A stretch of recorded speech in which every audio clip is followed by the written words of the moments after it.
Wireless Network Characteristics인데 이제 7챕터 15번째 슬라이드를 보시면 됩니다. 그래서 이제 정보를 전송할 때 이제 장애물이나 그 거리의 차이에 의해서 이제 발생하는 그런 컬리전 에러에 대해서 이제 보게 될 거예요.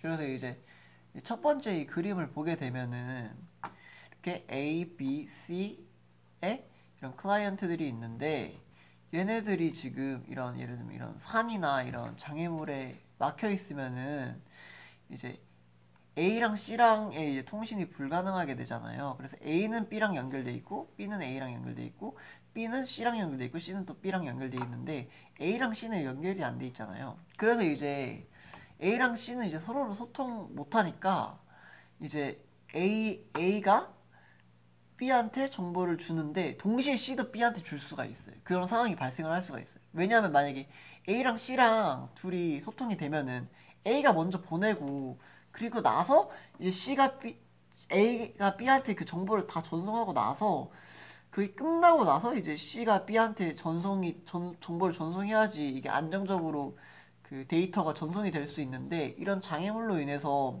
A랑 C는 서로에 대해서 이제 듣지도 못하고 이제 서로에 대해서 이제 알지 못하니까 이제 한꺼번에 모르고 이제 A랑 C랑 B한테 이제 정보를 전송을 하게 되면은 히든 터미널 프로블럼이 이제 발생을 하게 되는 겁니다. 그래서 이 상황이 뭐냐면 B랑 A는 hear each other 소통이 되는 거고 B랑 C도 소통이 되는 거고 근데 이제 A랑 C는 이런 obstacle 그러니까 장애물 때문에 이제 이게 소통이 안 되는 거예요. 그래서 이제 둘이 이제 동시에 B한테 이제 정보를 전송하게 되면 이제 콜리전이 발생하고 에러가 발생하고 그렇기 때문에 이제 히든 터미널 프로블럼이 이제 발생을 하게 되는 겁니다. 히든 터미널 프로블럼이 뭐냐면 이게 안 보이잖아요. 그러니까 얘 때문에 지금 이게 서로에 대해서 이 터미널이 보이지 않게 되는 그런 문제를 이제 이야기하고 있는 거예요. 근데 이렇게 물리적인 장애물 때문에 또 이렇게 통신랩 이제 방해가 될 수가 있지만 이 거리에 의한 차이 때문에도 이제 문제가 발생을 할 수가 있어요. 그래서 이제 여기 보시면은 A랑 B랑 C가 있는데 A는 이제 B한테까지만 이 수신거리가 여기까지만 돼가지고 A의 시그널 스트렝스죠 이게 A의 시그널이 이제 B까지만 전송이 되고 이제 C에서는 이제 이 시그널 스트렝스가 약해져서 보내지지가 않는 거예요. 그리고 이제 C도 이제 마찬가지로 B까지는 신호가 이제 적정 세기가 전달돼서 전송이 되는데 A에 와서는 이제 전송이 안 되는 거죠. 그러니까 이제 이 상황도 이제 옆에 있는 그런 물리적인 이제 장애물 있는 상황이랑 똑같은 거예요. 근데 대신에 여기는 이제 물리적인 장애물이 있는 게 아니라 이 거리의 차이 때문에 이제 발생하는 그런 콜리전을 이제 표현을 하는 거죠.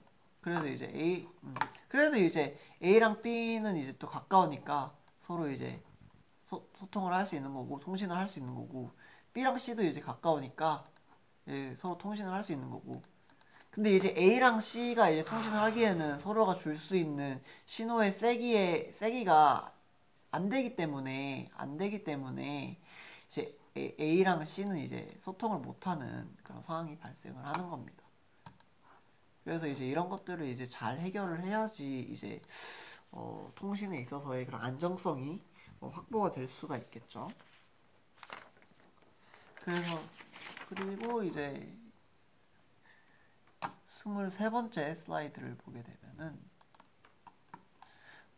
이제 이거는 아까 했던 거랑은 다른 이야기인데 스캐닝에 대해서 이제 이야기를 하게 될 거예요. 그러니까 어떤 정보를 그러니까 어떤 거에 이제 연결을 하기 위해서는 이제 그거에 대한 스캐닝이 이루어져야지 이제 어떤 거랑 연결을 해야 될 거 아니에요. 그러니까 예를 들면 이런 거예요. 그 휴대폰을 켰을 때 이제 뭐 와이파이가 잡힐 거 아니에요? 와이파이가 잡히는데 이제 우리 집에서 쓰는 와이파이가 잡힐 수 있고 그 목록이 여러 가지 있잖아요. 우리 집에서 있는 와이파이가 있을 수 있고 그 옆집에서 사용하는 와이파이가 있을 수 있고 그리고 저 멀리 뭐 뭐 2층 위에 있는 집에서 신호를 보내는 와이파이가 있을 수도 있는데 이제 이럴 때 그런 신호를 이제 스캐닝을 해서 가장 효율적으로 이제 선택을 하는 이런 이제 방법이에요. 그래서 여기 뭐 이거 표현을 와이파이로 한 거지 꼭 와이파이가 아닐 수 있어요. 그래서 이제 뭐 AP1에 연결을 할 건지 AP2에 연결을 이게 이제 클라이언트의 그 디바이스 그러니까 제가 사용하는 뭐 노트북이라고 하죠. 노트북이라고 하고 이게 뭐 우리 집에서 얘가 우리 집에서 쓰는 와이파이라고 하고 얘가 이제 옆에 있는 애가 옆집에서 쓰는 와이파이라고 이제 한다면은 이 패시브 스캐닝은 어떤 과정을 통해서 그 스캔이 연결이 되고 스캔이 이루어지게 되냐면은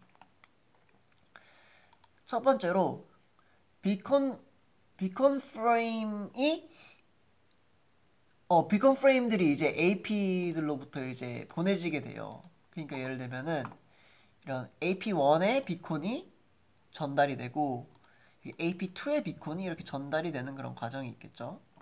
그리고 나서 근데 이게 그 시간차가 발생해요. 왜냐하면은 지금 여기서 BBS1이랑 BBS2는 지금 다른 통신 채널을 사용하기 때문에 이 채널 예를 들면 이게 채널 A라고 한다면 채널 A를 통해서 먼저 이 비콘이 먼저 전송이 되고 그리고 나서 이제 이 BBS2 그러니까 채널 B를 통해서 이제 AP2의 비콘의 프레임이 저의 노트북으로 전달이 되게 되죠. 그래서 이제 이 두 개가 이제 전달이 되어 있으면은 이제 하나를 이제 H1이 이제 하나의 어떤 AP를 이제 선택을 하게 되는 이제 그런 과정이 있어요. 그러면 이제 이거를 이제 그 저의 디바이스가 얘네를 해석을 하겠죠. 얘도 AP1도 이제 비콘을 보내고 AP2도 이제 비콘을 보낸다라고 했을 때 얘가 이제 우리 집에서 쓰는 예를 들면 와이파이라고 한다면은 얘가 이제 뭐 신호 강도도 가장 셀 거고 그리고 그런 정보가 제가 가지고 있는 어떠한 저의 그 노트북에 있는 어떠한 저장된 정보랑 예를 들면 비슷할 거 아니에요? 그렇기 때문에 이제 여기서 이제 셀렉트하는 과정이 선택하는 AP를 선택하는 과정이 이제 들어있는 거죠. 그래서 이제 AP2가 이제 가장 우리 집에서 쓰는 거고 가장 예를 들면 신호가 세다고 하면 이제 AP2를 이제 선택을 하게 되는 거죠. 그래서 이제 선택된 이제 이게 이제 그 선택 얘네가 이제 여기로부터 이제 일단은 첫 번째 비콘이 AP로부터 왔고 그래서 이제 비콘들을 분석했을 때 AP2가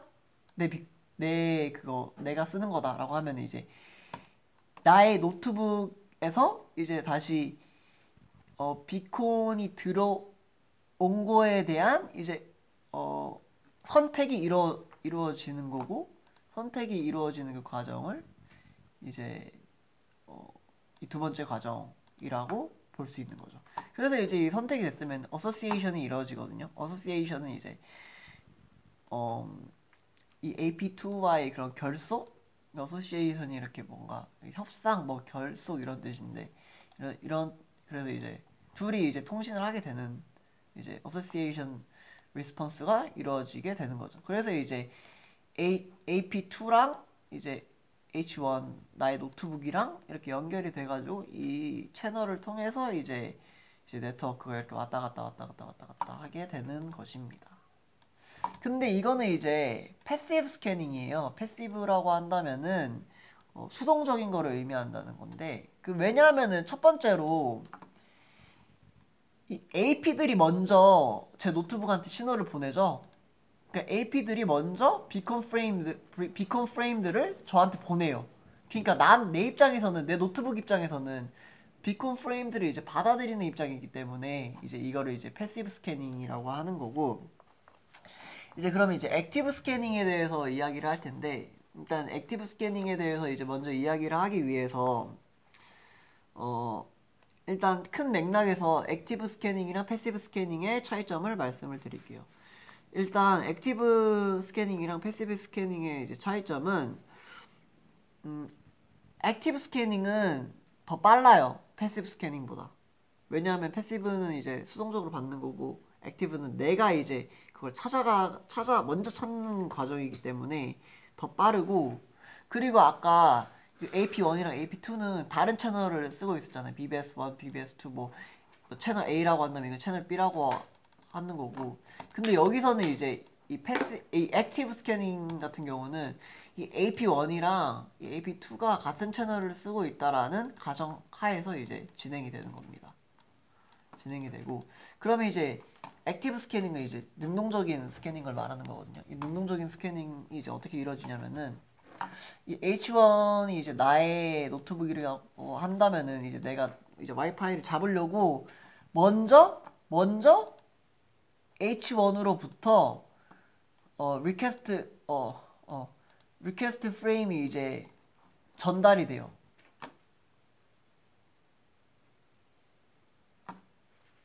네, 전달이 되고, 그래서 이제 그거를 이제 H1이 프로브 리퀘스트를 보낸다라고 하거든요. 그러니까 그래서 이제 H1이 이제 프로브 리퀘스트를 보내면은 이제 얘네들이 한 채널이라고 했죠. 그래서 내가 1번을 통해서 보내면 이 두 개의 이 수신기가 그 동시에 저의 그 프로브 리퀘스트를 이제 받게 돼요. 그러면 이제 그 프로브 리퀘스트를 받으면은 이제 얘네들이 또 다시 전송을 하겠죠. 이게 프로브 리퀘스트에 대한 이제 프로브 응답이 있어야 하기 때문에 이제 프로브 응답을 하게 되는 거예요. 프로브 리스폰스. 그래서 이제 AP1으로부터도 이제 프로브 리스폰스가 오고 AP2로부터도 이제 프로브 리스폰스가 오게 되는 거죠. 내가 이제 프로브 리퀘스트를 한 거에 대한. 그러면은 이제 세 번째 단계에서 이제 그 H1이 이제 프로브 리퀘스트에 대한 프로브 리스폰스를 이제 받을 거란 말이죠. 이 노트북이. 그럼 이제 노트북이 이거를 이제 분석을 하겠죠. 이 받은 그 프로브 리스폰스를. 그래서 이제 우리 집 내가 쓰는 그거를 이제 찾는 거죠. 찾아서 이제 이 AP2랑 H1 나의 노트북이랑 이제 연결이 되게 되는 거죠. 그거를 이제 연결이 되는 걸 이제 어소시에이션이라고 이제 이야기를 하게 되는 거고. 그래서 이제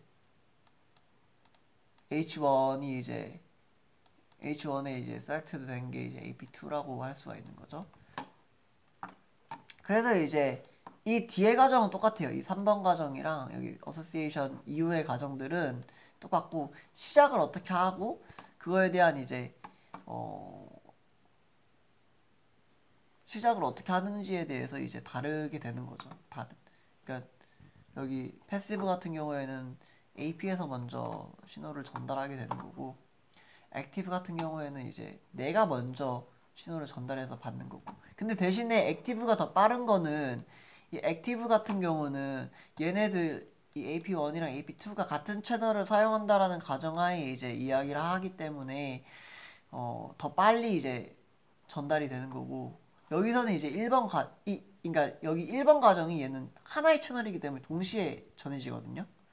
근데 여기서는 다른 채널로 보기 때문에 AP1이 예를 들면 먼저 들어오고 AP2가 뭐 나중에 들어오고, 그래도 이제 그 신호의 그 전송 간의 그런 딜레이가 발생하기 때문에 액티브 스캐닝이 더 빠르다라고 이야기를 할 수가 있게 되는 겁니다. 그래서 이제 마지막으로 이제 어소시에이션 리스폰스가 이제 일어나면서 이제 이렇게 연결됐으면 이제 이렇게 얘네들이랑 얘는 이제 AP2랑 이제 연결이 돼서 이제 네트워크가 연결이 되는 거라고 보면 되는 것입니다. 그리고 이제 마지막으로 슬라이드 7-27인데 이거거든요. 근데 이게 제가 뭘 적으면서 해야 되는데, 이거 같은 경우에는 좀 적을 것도 많기 때문에, 근데 여기서 제가 바로 이렇게 적기가 좀 힘들어가지고 그 강의를 보시는 게 더 좋지 않을까 그런 생각입니다.